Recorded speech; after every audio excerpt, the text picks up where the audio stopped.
सदाशिवसमारम्भाम् शङ्कराचार्यमध्यमाम् अस्मदाचार्यपर्यन्ताम् वन्दे गुरुपरम्पराम्। ॐ सहना भवतु, सहनौ भुनक्तु, सह वीर्यं करवावहै, तेजस्विनावधीतमस्तु मा विद्विषावहै। ॐ शान्ति शान्ति शान्तिः। ॐ पार्थाय प्रतिबोधितां भगवता नारायणेन स्वयं व्यासेन ग्रथितां पुराणमुनिना मध्ये महाभारतम् अद्वैतामृतवर्षिणीं भगवतीम् अष्टादशाध्यायिनीम् अम्ब त्वामनुसन्दधामि भगवद्गीते भवद्वेषिणी। यं ब्रह्मा वरुणेन्द्ररुद्रमरुतः स्तुन्वन्ति दिव्यैस्तवैः वेदैः साङ्गपदक्रमोपनिषदैः गायन्ति यं सामगाः ध्यानावस्थिततद्गतेन मनसा पश्यन्ति यं योगिनः यस्यान्तं न विदुःसुरासुरगणाः देवाय तस्मै नमः।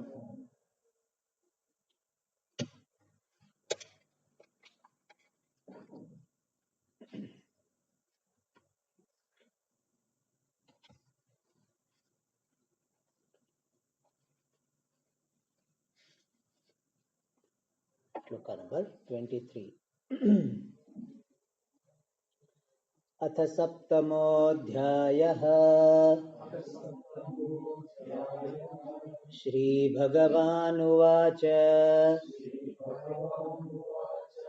अन्तवत्तु फलं तेषाम् तद्भवत्यल्पमेधसाम् देवान् देवयजो यान्ति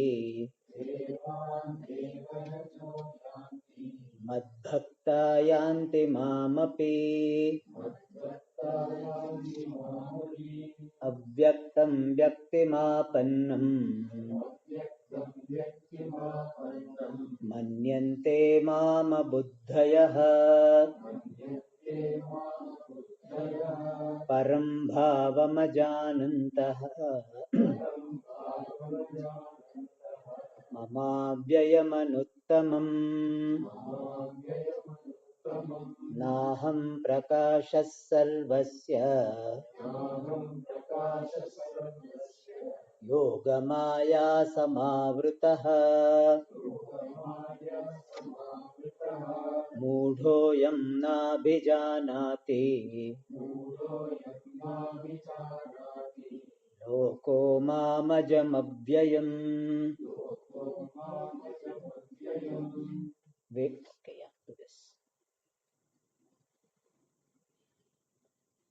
So Bhagavan concluded the topic of Sakama Bhakti, worshipping the Lord for some material benefit, finite result.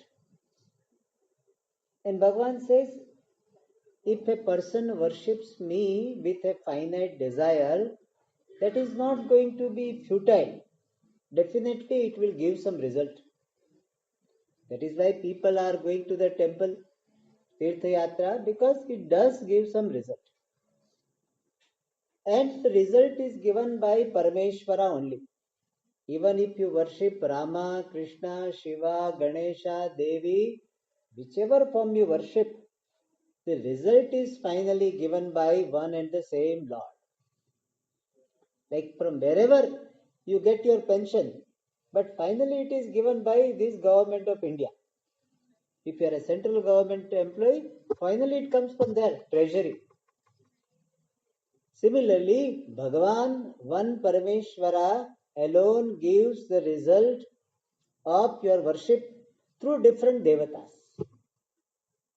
So you may feel that my Ganesha granted me my wish, Shiva granted me wish, different forms, but behind all of them there is only one Paramatma. So these two ideas were highlighted, that Sakama Bhakti does give some material benefit for which person has had prayed. And second is the result is from Parameshwara. But at the end, Bhagavan Shri Krishna puts a note that you get some result, but every result you get by worshipping finite devata for finite purpose will end up in only sense of limitation. You will have continuity of that limitation. You will continue to feel limited before worship, after worship. Before worship, you were limited, you worshipped and got some result, still limited. Because I limited plus any number of limited results continue to be limited. Finite plus finite is finite. And therefore, before and after attaining this limited result, person continues to be finite. Whereas, if a person worships me as a Jignasu Bhakta and attains oneness with me, then that person attains infinite result. Infinite result in the form of infinite reality, owned up as oneself. But that doesn't happen with everybody. Why it doesn't happen? For that answer was given in 24th. Generally, people will be focusing only name and form aspect of Ishvara, which is otherwise called Apara Prakriti. And this Apara Prakriti, lower aspect of Ishvara, Nama Rupatmika Maya, that is so attractive that people miss the truth behind that. And that was said here, 24 shloka, Avyaktam Vyaktimapannam Manyante Mama Buddhaya. People look upon me from the standpoint of this name and form, which is subject to coming and going, which is subject to appearing and disappearing. Not knowing my true nature, not paying any attention to my true nature, which is avyayam, imperishable, anuttamam, the highest. So they miss the highest because they are focusing on the limited name and form aspect. And because of that, they do not worship me. Because they do not pay any attention. If they pay attention, they will worship. But they don't pay attention because my name and form aspect is so powerful, attractive that people get lost. Therefore, they do not worship me. Now, in the next shloka, this 25th shloka, Bhagavan said, why I am not evident in my true nature even though I am everywhere? For that he said, Naham Prakashas Sarvasya. For everybody I am not evident. Why? Yoga Maya Samavritaha. Samavrita means very well covered. By what? Yoga Maya. By Maya, which is consisting of three gunas. Sattva guna, Rajoguna and Tamoguna. So my Maya is covering my true nature. And because of that, Mudhoyam Nabhi Janati. A person who is deluded by my Maya and Maya based manifestation, that person na abhijanati. Ayam lokaha. This world of people does not know me. What type of me? Ajam, unborn, avyayam, imperishable, changeless. So what happens? That Maya in its sattva, rajas and tamo guna aspect is covering the Atma. Really speaking, Maya cannot cover Atma. Any aspect, Sattva, Rajas and Tamoguna, none of them can cover Atma. But what happens? It creates the defocusing from Paramatma. Generally, we give the example, if I ask you, what is this? You will say clip. If I say, what are you seeing? You will say clip. But really speaking, you are seeing light. But your attention is so much on the clip that you miss light. So figuratively we can say that this light is covered by this clip, name and form. So clip, name and form is covering light. How? By drawing your attention. So Maya through Sattva Guna, Rajoguna, Tamoguna is veiling, not allowing your attention to be drawn to this real Paramatma. And it keeps you busy, either in Sattva Guna, Rajoguna or Tamoguna. Some people will say, what is the purpose of life? Just rest. Resting is the purpose of life. Just take rest. So when he gets up, he plans for the afternoon nap. Or afternoon, not nap, sleep. And the afternoon he gets up again, he said, when I will sleep? So some people are like that. So they are busy with the tamo guna. They are certainly not going to pay attention to Paramatma behind even the sleep. Behind the sleep also, the Paramatma is there as existence who is illumining the sleep. But that attention will not go. Some people say, what is the purpose of life? Doing various activities, going to different places, enjoying is the purpose of life. So enjoy. Food you enjoy, music you enjoy, dance you enjoy, just enjoy. Eat, drink, and be merry. That is the purpose of life. And therefore, they will remain busy with this Rajoguna aspect of Maya. They will never see the existence consciousness behind every activity, behind every bhoga. It is there hidden, as though hidden, but the attention is on the bhoga, attention on activity, traveling, etc. And some people say, no, no, I don't want this. I want this samadhi ananda. I want to have the thoughtlessness of the mind. I want to have the bliss, the experience of bliss in the altered state of mind. They call it altered state of mind. So I want to experience this divine peace, I want to experience. And so they will be working for that. In fact, most of the people, they think meditation means making the mind thoughtless, making the mind completely tranquil. That is meditation. Yes, bringing the mind to some tranquility is involved in meditation, but just making the mind tranquil is not meditation. People generally think that the tranquility, bringing the mind to state of tranquility is meditation.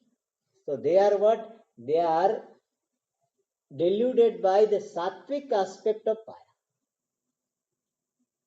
Or they want to say, they want to experience the divine bliss, experience in samadhi.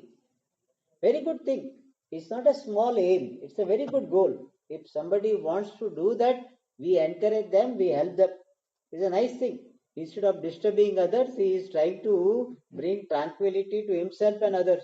That's a very good thing. But that is not the ultimate reality.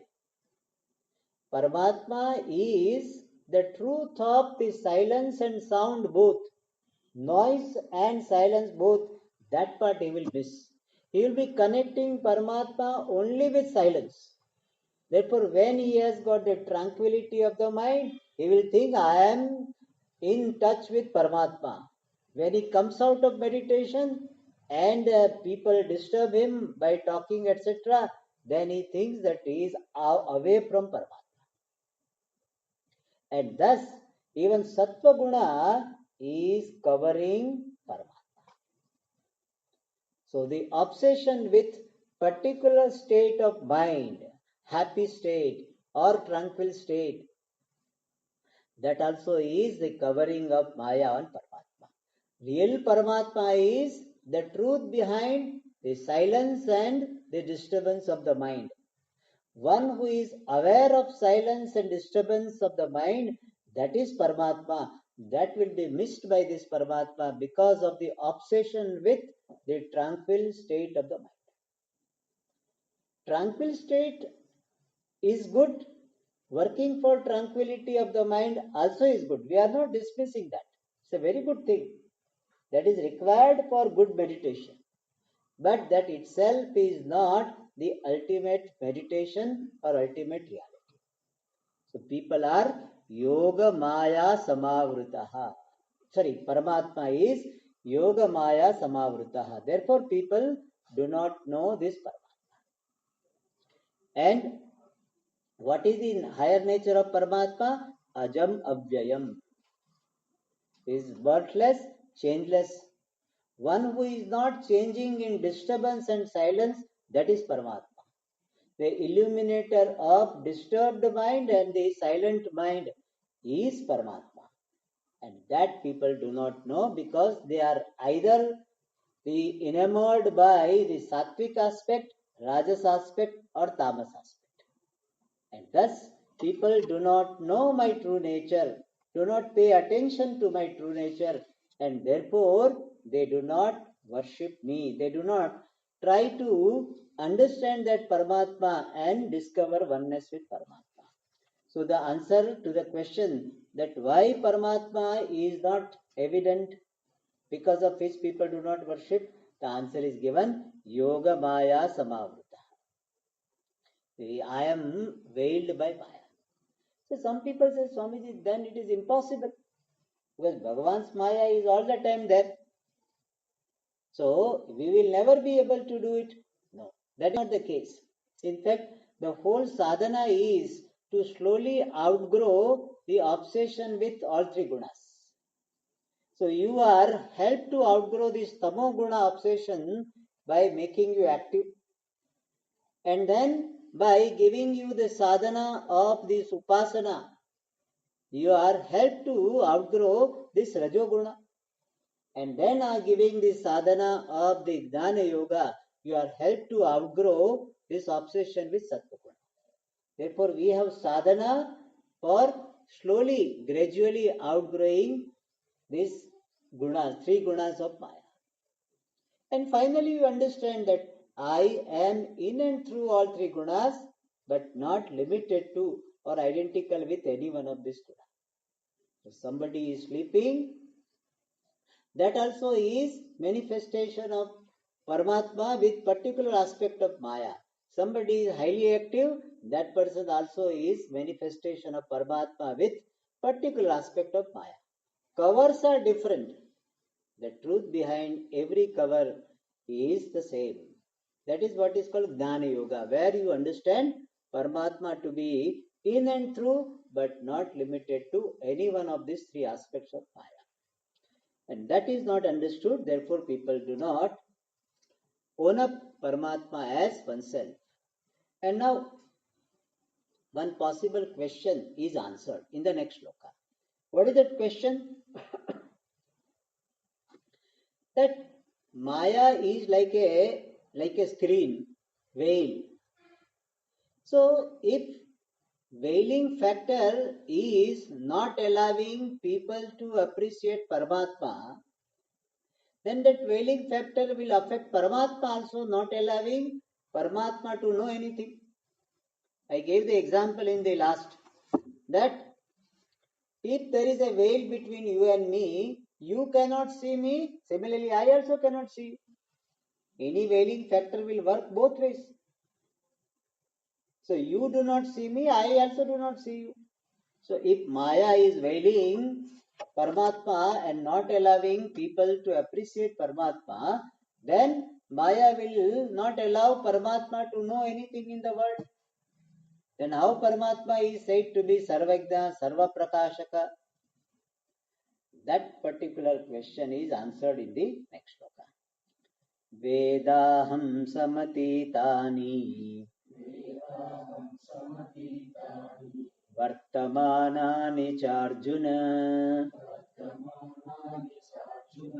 Bhavishyani cha bhutani Mam tu vedana kaschana. So Bhagavan says, hey Arjuna, Cha Arjuna is a Charjuna. So people say that Charjuna means 4th June. That is not that. In the 4th chapter it comes, Bahuni me vyatitani janmani tava Charjuna. So people said that what is Arjuna's birth date? 4th June. That is not Charjuna. Cha Arjuna, Charjuna it is. So hey Arjuna, Aham Veda, I know, Bhutani, all things and beings. What type of being? Samatitani, who were in the past. Vartamanani cha, present. And Bhavishyani, those which are going to be there. So present things and beings, past things and beings, and future things and beings, all of them Veda Aham, I know it. But Mamtu Kashana na Veda. But nobody knows me. Anyone does not know me. Like sometimes we have got glass. We can see from outside, but the outside people cannot see. So this Maya is like that type of glass. That's a modern example we have. It is not like this curtain. In curtain it happens that both ways the sight will be obstructed. But Maya is not like that. Maya is one way glass. So Paramatma can understand, know everything. But anyone, if without the blessing, grace of Paramatma, no one can understand Paramatma. So it is one-sided. So the answer given is that Maya Shakti is veiling all, obstructing the vision of all, but does not obstruct the vision of Paramatma. For that we give the example of magician. See, magician casts the spell. Hindi they say nazarbandi. They cast a spell because of which you will not see certain things. What he is doing, the hand trick, whatever he is doing, you will not see. Light effect and all this. So that cast, the magic spell he cast, that is affecting the audience only, not the magician. So just as the magic spell is affecting the audience and not the magician. The magician is not overpowered by that. Similarly, the Paramatma's Maya is affecting all jivas, but Paramatma himself remains unaffected by the spell of Maya. So Maya, Miss Maya or Mrs. Maya is veiling all, but not Paramatma. That is the idea given here. But Mamtu na Veda Kashana. But anyone does not know me because of Maya. And how will you be able to know? By worshipping the Lord. Like if a magician is your friend, then he will show you the trick, then the magic spell will not affect you. You will know what he is doing. So if you have friendship with magician and he reveals the trick, he reveals how this magic spell happens, then you are outside that. Otherwise, the audience remains under the spell of magic. You must have seen that this magician will be cutting this lady, cutting the girl. How many girls he will be cutting? Every day 3 so, sometimes 2 or 3. And 1 month it is there. So how many? But I must have told you that in Bangalore, I had gone to this Kelal. Kelal was the magician. So he showed this particular item, this cutting the lady. And the audience, one lady told, Jaldi jinda kar do, jaldi jinda kar do. Please make her alive again. Make her, because she thought that really this magician has cut the girl. And magician has got power that he will revive her. So when you are under the spell, you cannot understand the the way how the magician shows everything. But magician is not coming under the spell of it. So Bhagavan says that Maya does not affect me, it affects the jivas who are identifying with the particular aspects of Maya. And in this context, some acharyas, they tell a very beautiful shloka. There was a scholar who did not have financial resources. So he was sitting near the temple or somewhere, hoping that somebody will look at him and give some money. But he was looking at everybody, nobody was looking at him. He was thinking, oh, this rich man has got down from the car, he will look at me and give me something. Oh, this lady has got down and look at me and give something.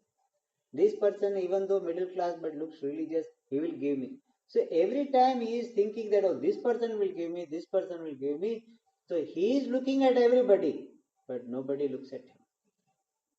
So he made a shloka, because he is a scholar. He is telling, He Daridrya Namastubhyam. O poverty, my salutation to you. He is a poet, no? So he is a namaskara to poverty also. Why? Why I am doing namaskara? Siddhoham tvadanugrahat. Because of your grace, I have become Siddha Purusha, like Ishvara. How? How I have become like Ishvara? Because Ishvara knows everyone, but nobody knows Ishvara. Now similar situation has happened. I am seeing everybody, but nobody looks at me. So I am also like Ishvara. How it happened? Because of this poverty. So this is how it happens. In certain situation, you will be knowing everybody, but nobody cares to look at you. That is possible. But in case of Ishvara, it is a glory. In the case of Jiva, it is a helplessness. Alright. Now, in the next shloka, it is said that how this Maya is casting her spell on Jivas. How people remain ignorant, deluded. When does this delusion about oneself, Paramatma, starts? That possible question is answered in the next shloka. Ichcha dvesha samuthena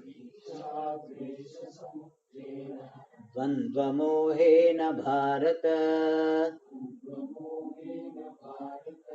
sarvabhutani sammoham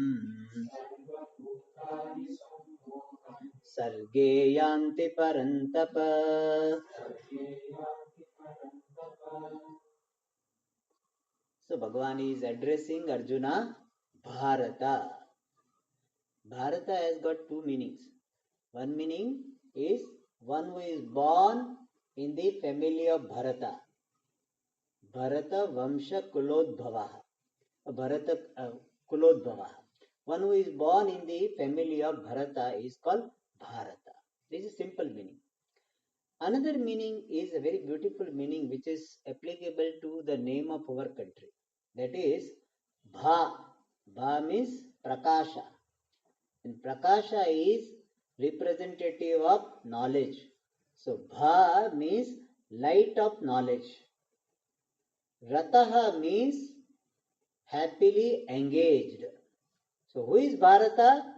The one who is happily engaged in knowledge. In our country, there was a great value given to knowledge. That is why we worship lamp. So when festival is there, lamps are there. Lamp itself is worshipped. Because worshipping the lamp is showing our respect to knowledge. And in this country, knowledge was always respected. There is a beautiful saying,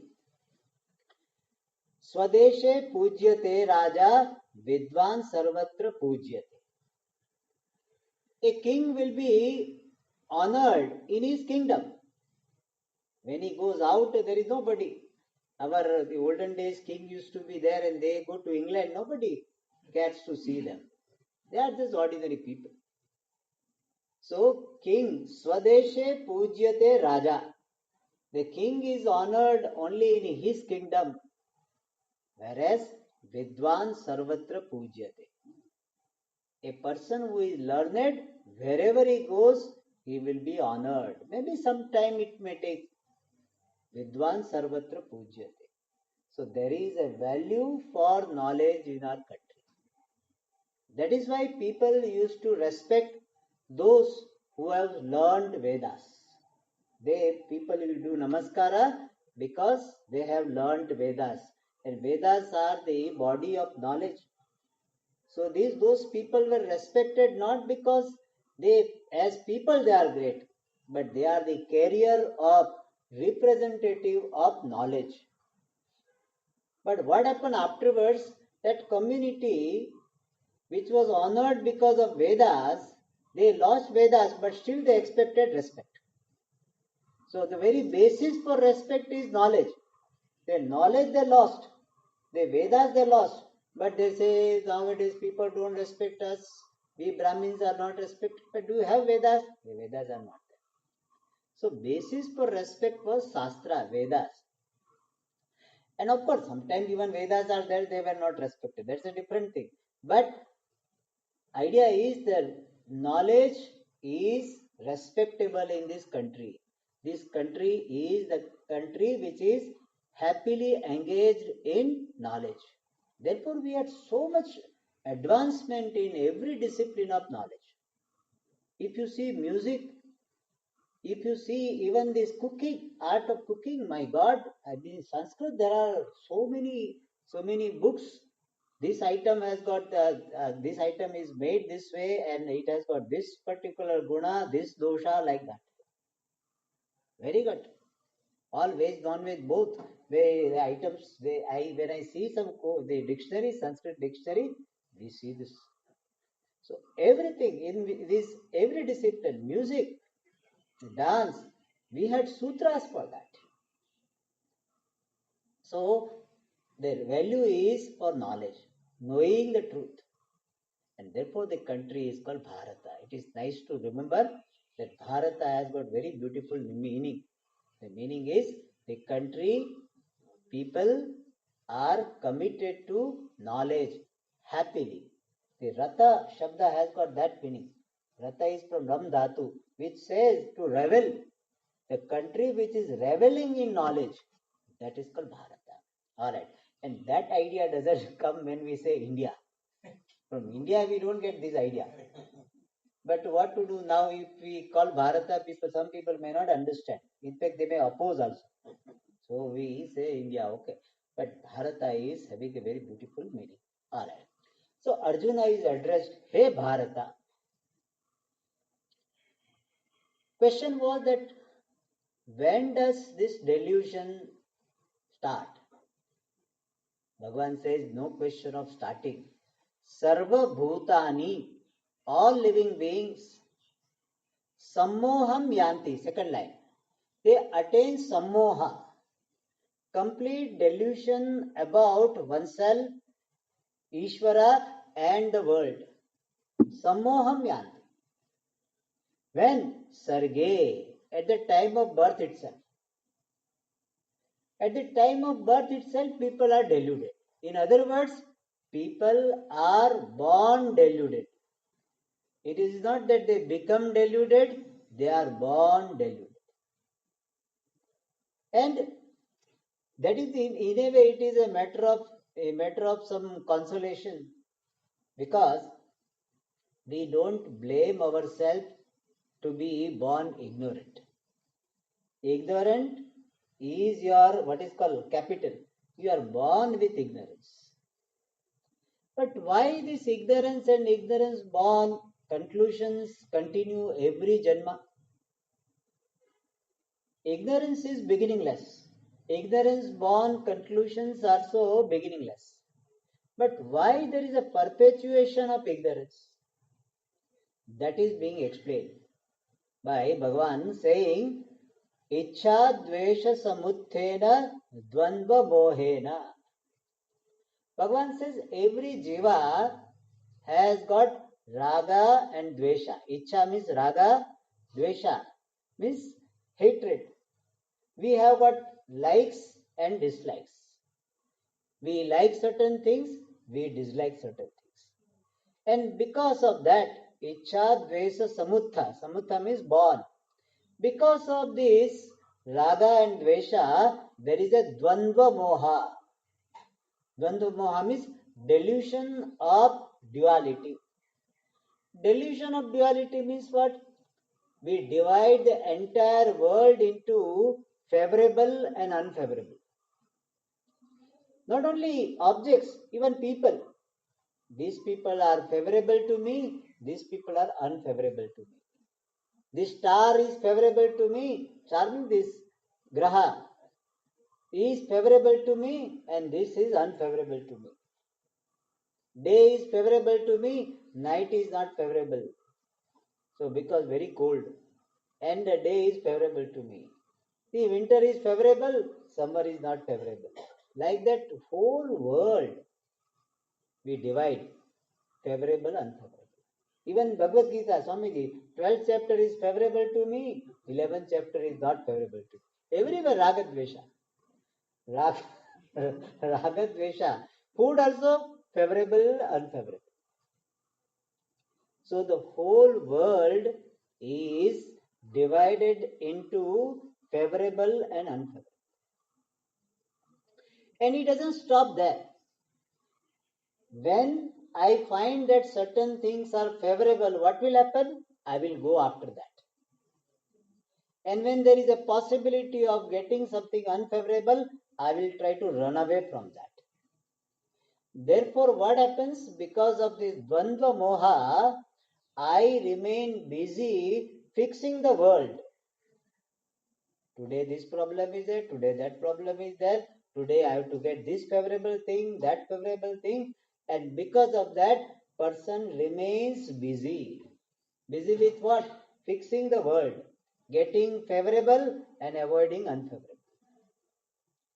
Really speaking, in this world, everything is an object. Everything is a padartha, object.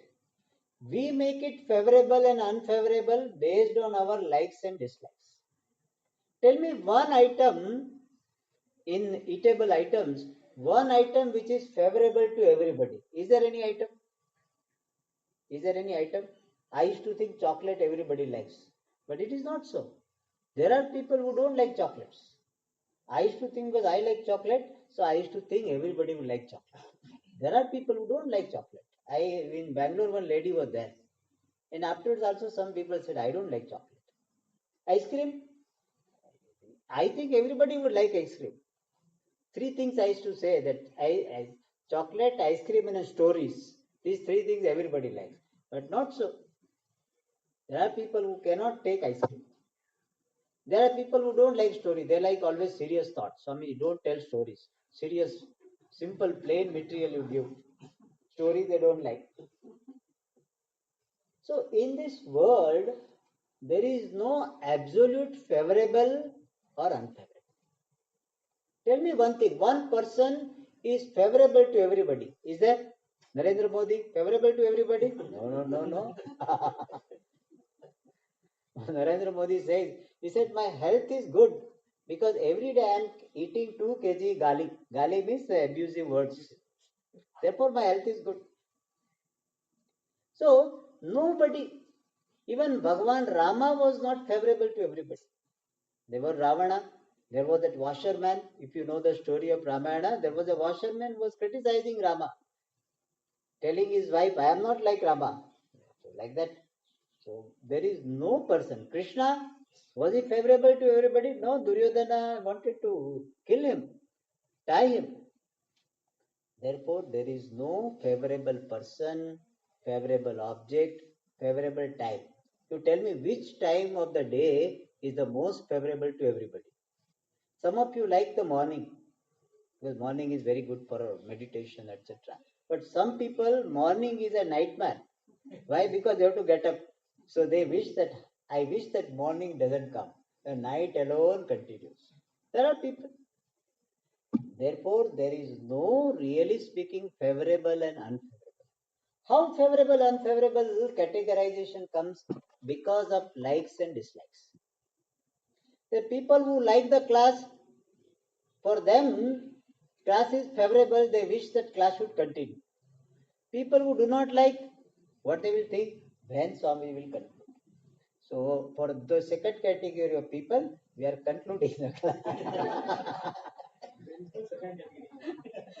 All right. So, we will see that how this approach keeps us in ignorance, and because of which the samsara continues. More details in the next class.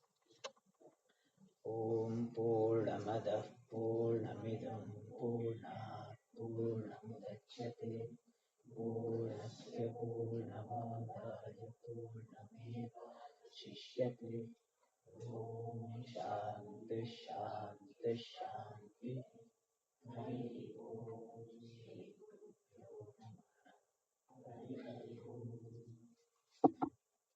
One announcement that Arshavidya Gurukulam is organizing public talks by Swami Shankaranandji on inner leisure. You must have seen this, and I think you must have been given this. So the program is from 27 December to 1st Jan, Mani Higher Secondary School. If some people are planning to come and are ready to offer their seva for half an hour before the talk, then they can give us their name. So we would be able to utilize their seva, and it will be a good opportunity to offer seva.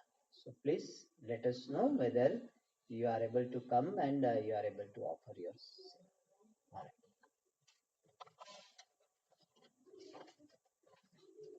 right.